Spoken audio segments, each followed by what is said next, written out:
Ya estamos con nuestro invitado Ariel Frisancho de Foro Salud, que nos va a ayudar a entender esta propuesta sobre un posible impuesto a la comida chatarra, que como él bien me decía en el corte, lo que debería más que finalmente más que conducir esta una discusión sobre un impuesto o no un impuesto, debería tratarse sobre la salud y lo que comemos todos los días y lo que comen nuestros hijos. Así que Ariel nos los va a explicar, por supuesto, mucho mejor que yo. Ariel, ¿cómo estás? Gracias por estar con nosotros. No, las gracias a ti, Patricia, muchas gracias por la invitación.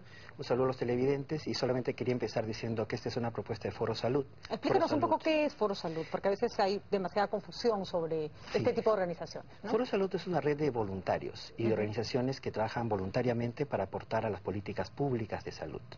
Y, como el Consejo de Educación, digamos, Nacional como el Foro de Educativo, Educación. ¿no? Como el Foro Educativo. Pertenecemos al Consejo Nacional de Salud, que es convocado por el Ministerio de Salud, por elección, y tenemos una organización descentralizada. Hay 21 foros regionales activos, intentando también en sus regiones aportar a las políticas públicas de salud.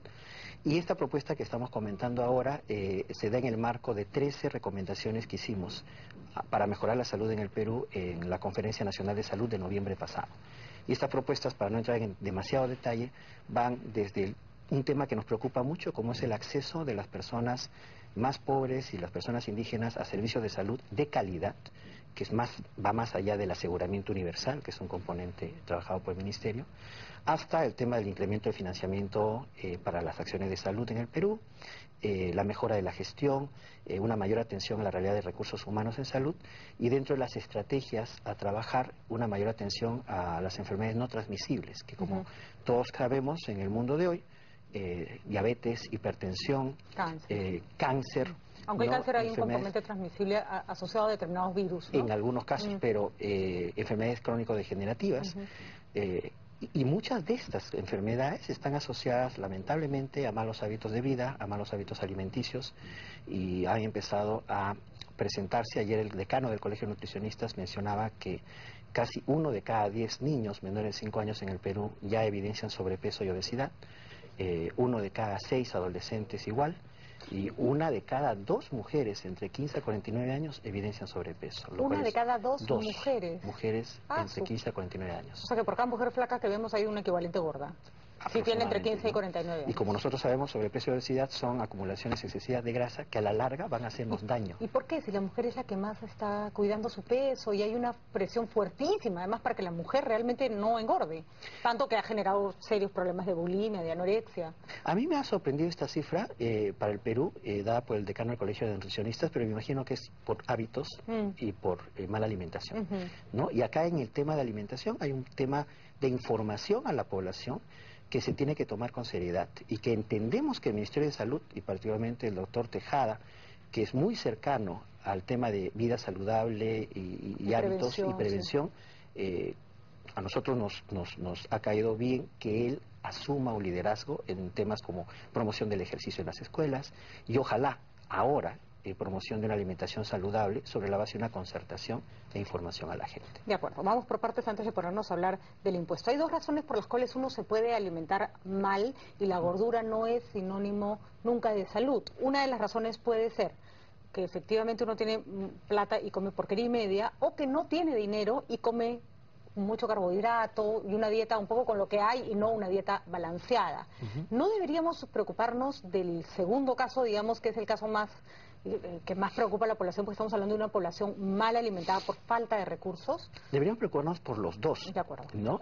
Hace muchos años se consideraba que la obesidad y el sobrepeso eran problemas de determinado estrato social que tenía recursos. Y como tú muy bien dices, ahora se ve incluso en zonas rurales que las personas por desinformación cambian incluso productos nutritivos por tallarines, carbohidratos que van a ir directamente a alimentar el crecimiento de azúcares y grasa. Claro, yo siempre escucho a los nutricionistas, por ejemplo, que tienen esta recomendación de no hacer sopas, porque la sopa diluye todas las vitaminas, y yo digo, ya, pero para una familia pobre le echan más agua al caldo, pues, o sea, claro, es más rendidora la sopa. No, con un pedacito de pollo así comen un montón de gente. Pero se podría enriquecer la sopa. Hay productos, en la zona andina tenemos un montón de productos y granos que perfectamente pueden mejorar la nutrición. No es lo mismo una sopa que una sopa con quinoa, una sopa con trigo, ¿no es cierto? Eso claro, es diferente. Entonces, necesitamos urgentemente, y no quiero hablar de una campaña, pero normalmente una campaña tiene un inicio y un final. Necesitamos una política una política de promoción de una alimentación saludable, y creo que en ese sentido, de alguna manera, iban las declaraciones que dio el ministro hace unos días.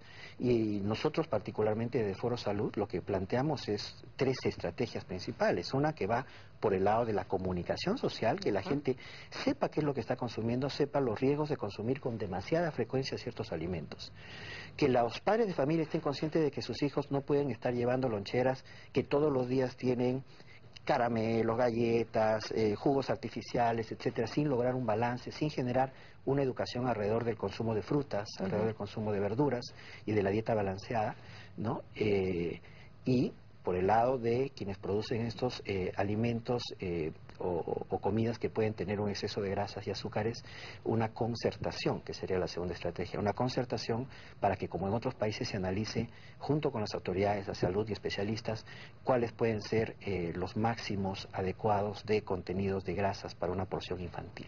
O sea, ¿no? mantener un mínimo de control sobre lo que se está vendiendo. Sí. El problema es que ahí nos chocamos con la informalidad. Entonces se dice, claro, siempre se ahorca más a los formales y se deja que los informales vendan cualquier cosa en la calle y a ellos nadie los fiscaliza. ¿No sería un doble estándar un poco complejo, un poco injusto? Nosotros no quisiéramos que sea un doble estándar, ¿no? Lamentablemente la informalidad es un reto para todo lo que significa políticas sociales. Por ejemplo, en el tema del aseguramiento, por mencionar un caso cercano a salud, es un reto convencer a los informales de que es importante contar con un seguro que pueda prevenir cualquier situación catastrófica de la salud o cualquier accidente o cualquier daño, que es mucho mejor ser sistemático en el aporte que estar enfrentando altísimos costos por sí mismo en el momento en que se presentan los problemas.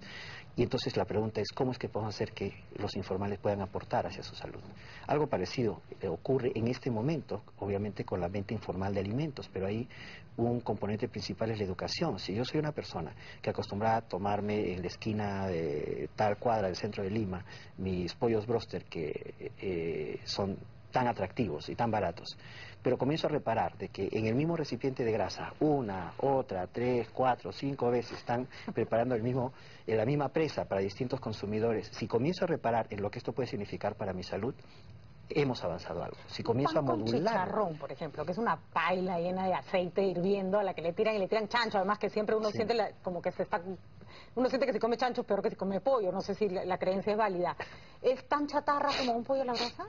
Depende de la forma en la que la preparen y depende también para el organismo de la frecuencia con la que lo Porque consumas. ojo que además lo comemos con pan y harto carbohidrato, mascamote, o sea, Y a veces échale todas las salsas. Así es. Ese es el problema. Y a veces tamal de paso, entonces ya es como... Ese es el problema. Disculpa, pero una hamburguesa de Bembo parece comida light al lado de un pan con chicharrón. Ese es el problema de la información. O sea, por eso es que es tan importante que haya una política de promoción de hábitos saludables, que además no es solamente alimentación, como bien se mencionó, es ejercicio, Además hay es que... evitar, combatir el sedentarismo en los niños. Mire esa combinación peligrosísima de loncheras poco saludables, de niños que ahora están con el Wii, que están con el Nintendo, que están cada vez menos proclives a hacer ejercicio y con limitadas horas de promoción del ejercicio en las escuelas. Esa es una combinación explosiva. Que además hay que decirlo, ha generado cosas como diabetes infantil que no existía en una población oriental en Japón, ¿no? Niños con diabetes infantil que nunca se había dado. Y es verdad también, y creo que en eso el Foro Salud está aportando muchísimo. En Estados Unidos ya es un problema la obesidad infantil. Es un problema equiparable al consumo de drogas y a la falta de cuidado al tener relaciones sexuales. O sea, lo consideran de la misma gravedad. Y las consecuencias a futuro de esa obesidad infantil son sumamente dañinas. Y hay una cosa que es absolutamente cierta. Uno entra a estos locales de comida rápida, no voy a decir nombres, y la cantidad de niños gordos que ve es realmente como para agarrar a su hijo y salir corriendo. Sí. En otros países, por ejemplo, se ha intentado modular el consumo de determinados productos de ciertos restaurantes que asocian el producto comestible con un accesorio, un juguete coleccionable. ¿No? La idea del juguete coleccionado, que además coleccionable, que además son sumamente atractivos, hace que el niño o la niña le pida a su padre ir ya no una vez, sino 2 veces, 3 veces para no perder la colección. ¿No? Por lo menos una vez por semana cambia el juguete. Entonces, en algunos estados de Brasil, que me parece Sao Paulo y otros, la Fiscalía ha pedido de que se desligue el regalo de la comida. En otros y ojo, que son los mayores compradores de juguetes del mundo, las cadenas de comida rápida. O sea, compran más juguetes que una cadena como Saga, como Ripley para venderlos, ¿no? Y a veces en broma decimos que uno compra el juguete y de regalo le dan la hamburguesa o lo que sea, ¿no? Porque realmente de hecho es así. A veces los niños ni miran la comida y se van corriendo con sus juguetes, ¿no? Sí, entonces... Yo he leído algunos comentarios. Lo primero que quiero mencionar es que Foro Salud no quisiera que la importancia y la luz que ha tenido este tema se quede solamente en una discusión entre dos personas, entre alguien que dijo, esta es una idea interesante y hay que aplicarla, y otro que dijo, no, esta es una tontería y ahí se acabó. O sea, no quisiéramos que esto quede en la anécdota de la discusión, sino que se vea que el 50% de personas que han respondido encuestas de ¿estaría usted de acuerdo con acciones? En este caso la pregunta era sobre el impuesto, pero si lo ampliáramos a acciones mayores, más integrales, yo creo que crecería el porcentaje. O sea, Foro Salud no está obsesionado con el impuesto. Lo que quiere es buscar alternativas para que se eduque y la gente se consuma más sano, digamos. No podríamos estar obsesionados con el impuesto porque consideramos que esto debe llevarse a través de un diálogo de especialistas, una concertación por parte, liderada por el Ministerio como Autoridad Nacional de Salud, y una adecuada información a la sociedad para que apoye las decisiones que se tomen, porque se escuchan también voces que dicen, bueno, yo soy libre de comer lo que quiera, es mi vida. Mirándolo desde otro lado, como tú mencionabas al inicio, mirándolo desde otro lado, el costo para un sistema de salud con limitados recursos de la atención de ciertas consecuencias de estos hábitos es sumamente grande, y no es solamente para la persona. Entonces, en Chile, en el 2010 se habló... ¿no? Sí. O sea, una persona que fuma le cuesta más al Estado que una que no fuma porque su salud es más frágil. Y el manejo de esos problemas son... Pero de acuerdo, pero ahí es donde las cosas se complican, porque ¿por qué no le ponemos mucho más impuestos a las golosinas, por ejemplo? ¿Por qué la gaseosa no cuesta mucho más que el agua en términos de impuestos, si también son cosas que afectan a la salud? O sea, entrar a poner impuesto a una cosa que hace daño y separarla de una cosa que no hace daño es sumamente subjetivo. Puede volverse subjetivo, ¿no? Sí, por eso es que nosotros lo que solicitamos es un diálogo informado, liderado por el Ministerio de Salud, ¿no? Nosotros somos sociedad civil, nosotros no estamos queriendo reemplazar a nadie, ¿no? Pero sí vemos con agrado que el Ministro de Salud le preste atención a estos temas, porque además, son temas que han estado invisibilizados por mucho tiempo. Hay que decirlo, han colocado el tema en agenda, la gente está pensando sobre el daño que hace la comida chatarra y creo que es el momento para impulsar medidas con las que todos estamos de acuerdo, pero que limiten el consumo de comida que nos hace daño. Y en eso un mensaje a los padres de familia sería, no le hagamos daño a nuestros hijos, a nuestras hijas, que son parte de lo más preciado que tenemos, ¿no? No nos hagamos daño a nosotros, no les hagamos daño a ellos, seamos conscientes. Así es. Bueno, muchísimas gracias, Ariel. Y de verdad, felicitaciones a Foro Salud. Hacen un magnífico trabajo voluntario, además, por mejorar políticas de salud en nuestro país. Esta es una de tantas cruzadas que ustedes han llevado adelante y la mayoría, además, que merecen todo nuestro respeto y apoyo. Sí, nosotros tenemos, solamente para terminar, la promoción de la Ley de Derechos de los Usuarios, cuya reglamentación está pendiente, pero es una ley aprobada en el Congreso y que fue impulsada por el Foro Salud y otras organizaciones. Nos interesa mucho el tema de la cultura. Es muy triste que una persona que va a un servicio de salud, cuando es atendida, se le atiende a un idioma que no entiende. Y que sea maltratada, ¿no? Una persona enferma, cuando el buen trato no cuesta un sol más del presupuesto. No, hay que hacer sentir bien a esa persona que ya de por sí está pasando por un problema decisiones, difícil. Y esas son las decisiones que a nosotros nos parecen importantes y que más son un tema de derechos, que es algo universal. Muy bien, Ariel, muchísimas gracias. Nosotros vamos a dar lectura a nuestro Twitter, tenemos tiempo, nos tenemos que ir a una pausa. Vamos con el Twitter, porque nosotros también preguntamos qué opinaban sobre ponerle impuestos a la comida chatarra. Faro nos dice, no, además un escabeche no tiene más grasa que una hamburguesa. Mi reino por un escabeche en Ancón. Muy bien, cómete el escabeche, que es más sano que comerte una hamburguesa. Lo mejor es la educación. Desde la currícula escolar no se puede enseñar a comer sano. ¿Quieres chatarra? Que sea consciente. Muy bien, eso es una propuesta que acá también se ha dado. Del 3 de enero al 31 de marzo, veda de camarón. No es parte de la pregunta, pero gracias que nos lo recuerden, a partir de hoy hay veda de camarón, ¿no? Y dicen,